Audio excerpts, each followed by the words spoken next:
Welcome back to 3 Up, 3 Downs, AL West Division Breakdown. We've wrapped up on the Mariners and the Astros.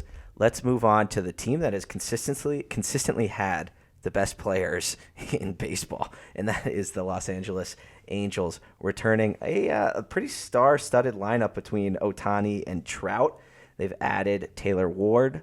Didn't add Taylor Ward, but Taylor Ward, Trout, Ohtani, Anthony Rendon, former World Series champ, Hunter Renfroe, Brandon Drury, Jared Walsh, Logan O'Hoppe. We checked the pronunciation on that one.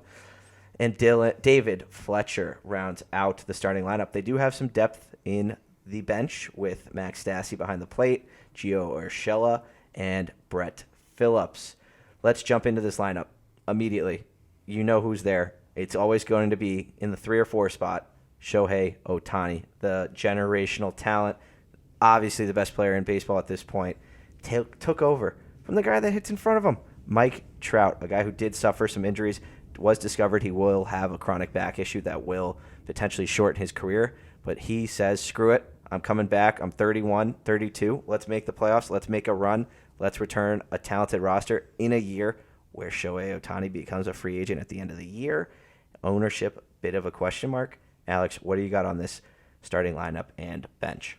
Yeah, I mean, I love what they did with the lineup in the offseason. I think Hunter Renfroe and Brandon Drury are really good pieces to add, and they're kind of cheaper pieces, you know? I don't know the exact contracts, but these aren't guys going for big deals, but they're also guys who can hit you 20, 30, 35 homers. Yep. And that's a big deal, especially adding to a lineup that has struggled with depth. I mean, they've had last year was like Ohtani and Trout. Taylor Ward was hot for part of the year, and then it was replacement level players. I mean, there was nobody. So this now we're looking at the top 6, and we're saying these are all actual MLB hitters. Yep. And not only that, they're like above average MLB hitters. Absolutely. These are good hitters. Jared Walsh, another guy he's a good hitter. And he's going to look a lot better in that 7 spot. Logan O'Hoppe is their top prospect. Catcher. Should take over the starting job from day one. And it will be interesting. Fangraphs project him 240, 10 homers. I think that's pretty solid production from a catcher, and I assume they're being a little bit conservative with a rookie there. But then the other thing I really like about this team, the bench got good too, and the bench matters throughout the course of the season, especially when you have Anthony Rendon, who seemingly cannot stay healthy for the life of him. I hope he does, because he's a great hitter when he does, and would make an impact for this lineup. But if he goes down, you have Luis Rengifo and Gio Urshela, who are capable starting players. I mean, Luis Rengifo was probably the 3rd best hitter on this team, maybe 4th if you like Taylor Ward a little bit more. And now he's kind of flexed into this a little bit more utility role.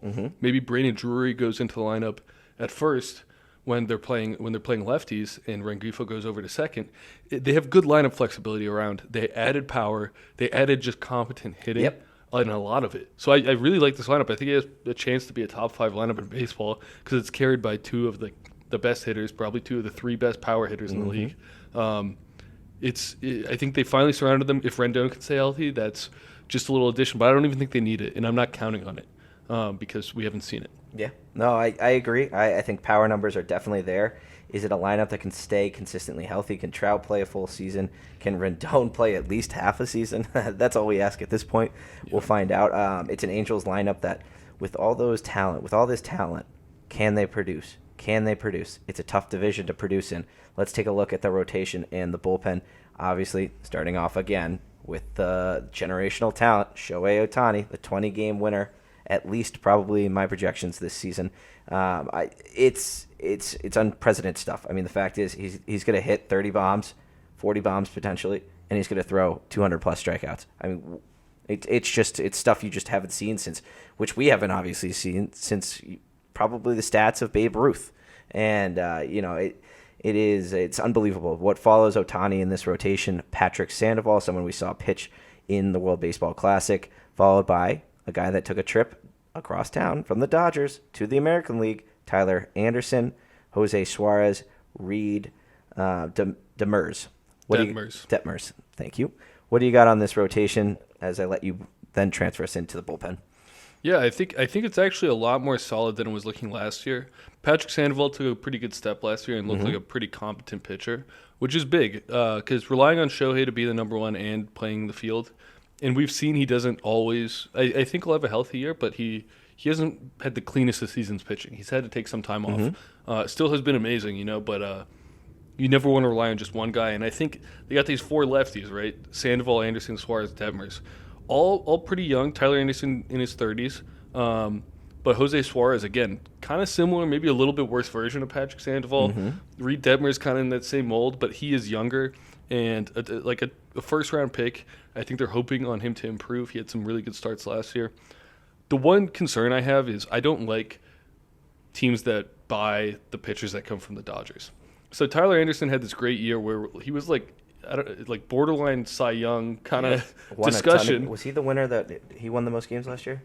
Yeah, but then I think Urias might have at the end. But he started off and he worked himself into this conversation. He was a 20-game winner, I believe. That is for sure. Yeah, but I just don't trust that you're going to get the same out of the player that the Dodgers did. I think they just do it better. Right? They have better scouting reports. That's a rotation that has a Kershaw, a Urias. And they set their players up for success. We consistently see players go to the Dodgers and perform better.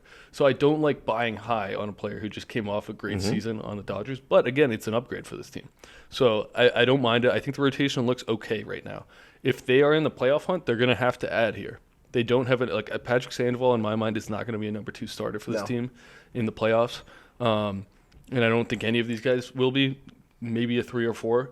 But I think if they're in the hunt, look for them to go add a pretty big name starter if they can, So I like this rotation, but where I struggle is in this bullpen. Yep. In the bullpen, they add Matt Moore, they add Carlos Estevez in the offseason, and they're fine signings. Matt Moore's kind of had a career resurgence, so I think he's a good pickup. I don't know much about Carlos Estevez, but you look at the rest of this, we're talking Ryan Tepera, Jimmy Herget, it's just not good. It's not good. And you're hoping if you're an Angels fans, you have some breakouts here. Well, you need your pitchers to pitch deep. In reality, you need the but rotation they're not going to go. No, they're not going to. So, and it doesn't matter. Either way, it's the new MLB. You need your bullpen to be good. Bullpens are incredibly valuable, and I don't think this bullpen has the juice. There are some younger, it's a mid-age, it's not a lot of old guys. So you hope some breakouts happen, maybe an adjustment in the offseason, something like that. But you're hoping on improvement. It doesn't look good, and what I really struggle with, I don't think they have a closer. And I don't mind closer by committee when you're the Rays and you have 5 guys who could be a closer, and they're all rotating. I mind closer by committee when you have no guys who could be a closer. Yeah, I think they're hoping Estevez takes that role, but I agree with you. I mean, it's a bullpen that has a lot of weakness and holes all over the place. It's definitely something that you got to be wary and you got to be hopeful that you knock the starter out early in games when you're playing this Angels team, because it could result in you guys or teams playing them winning the games early. So we'll see what happens. What do you got for an X factor with this team? Yeah, so my X factor, it's a tough one because there's a lot, but I'm actually going to go with Anthony Rendon. And the reason why is because I think people forget how elite of a hitter this guy is when he's healthy.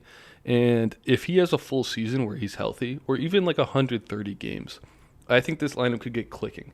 And I could easily say someone in the rotation or somebody in the bullpen, right? But the reality is I don't think either of those are good enough to push them to a place where they're winning because of that. Right. So I think this offense is just going to have to be incredible. And for that to happen, I really think we're going to need to see a big season from Anthony Rendon, which is definitely possible if he stays healthy. He's only 32.